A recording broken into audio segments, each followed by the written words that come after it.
자, 어제 보도해드렸던 경남 창녕의 아동학대 사건, 공분을 일으키고 있죠. 9살 소녀는 먹지도 씻지도 못한 채 폭행을 당해서 피까지 흘리고 있었습니다. 심지어 빈혈 증상까지 있어서 구조된 이후에 수혈까지 받아야 했던 것으로 확인이 됐습니다. 더구나 이웃들은 학대 사실뿐 아니라 이 소녀의 존재조차 전혀 몰랐습니다. 문철진 기자가 취재했습니다. 시민의 손에 이끌려 편의점으로 들어선 아이는 9살이라고는 보기 힘들 정도로 왜소합니다. 아이를 병원으로 옮겼던 아동보호기관 직원은 아이가 한동안 밥도 제대로 먹지 못한 것처럼 보였다고 전합니다.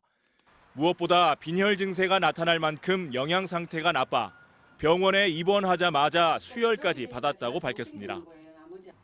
각질이라고 해야 될까요? 그러니까 깨끗하게 돌보아진 그런 아이는 아니라는 거. 그러니까 누구나 봐도 조금 학대가 있었구나라는 걸 느낄 수 있는 그런. 발견 당시 피해 아동의 몸 곳곳에선 아물어가는 상처들도 다수 발견돼 폭행이 상당 기간 계속됐던 것으로 보입니다.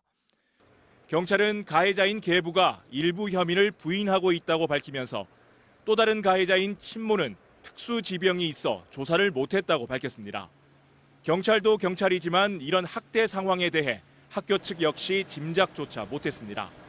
코로나19로 학교에 가지 못한 데다 온라인 수업도 얼굴을 확인하지 않는 방식으로 이루어졌기 때문입니다.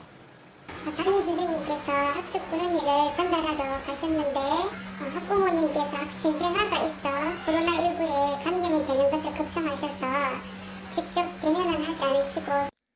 상황을 모르는 건 이웃들도 마찬가지입니다.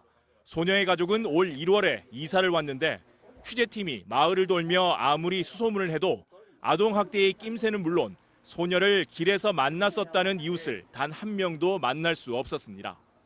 나 일을 안 다녔습니다. 안 나왔습니다. 나오면 우리가 알지. 길가에 있는. 한 번도 본 적이 없어요? 없습니다.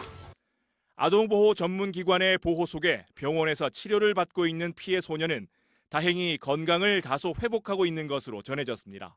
MBC 뉴스 문철진입니다.